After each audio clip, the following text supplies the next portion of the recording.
Hi, crafty friends. You guys, I saw these signs at the Dollar Tree and I knew exactly what I wanted to do. So I'm just going to pull them apart. I actually only need 4 of these and each sign has 3, as you can see. So that's why I needed to buy 2 of them, because what I want to turn these into is a planter. I got the coolest faux plant at IKEA and I was like, oh my gosh, this will be perfect to go along with it. So I used some of the Jenga blocks just to kind of hold the sides together. I did 2 on each side, and we're going to paint this inside and out.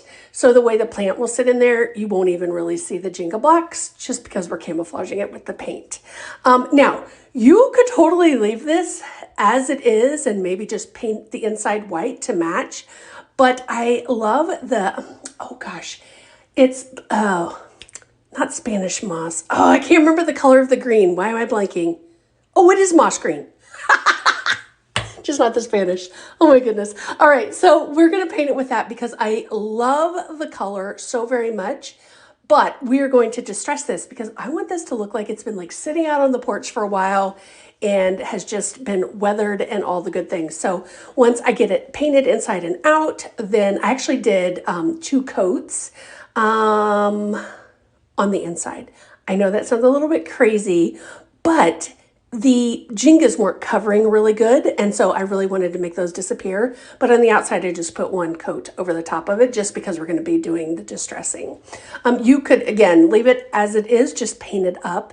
But I've got these really cool sprays that one is Rusty Hinge, and I love what it does on top of this green color. And then I've also got, I believe it's Clean Linen. And the cool thing is they're just sprays. So the closer you get, the bigger spray you get, the more concentrated, and then farther back you get more of a mist. I like it to be super concentrated. The cream, not so bad, right? You're like, oh yeah, this is gonna work great.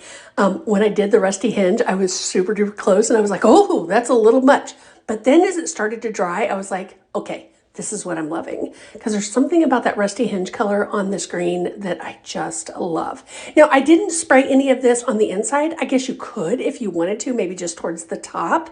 But the way the plant sits in it, I'm not too worried about really seeing inside a whole lot. So the Rusty Hinge, you guys, I always stain my finger because it's that color. And you can always see the cap is always dirty. Oh, that's okay. We'll clean hands later. Probably should have wore gloves. You know, I always forget to wear gloves, or I'll put gloves on and then I take them off because my hands get hot and then I end up getting my hands dirty anyways, but that's all right. It happens with crafting. All right, so look how cool this turned out. Oh my gosh. I'm loving it. Just loving it. All right, friends, thanks so much for watching. Don't forget to follow the page for more crafts. Thanks so much.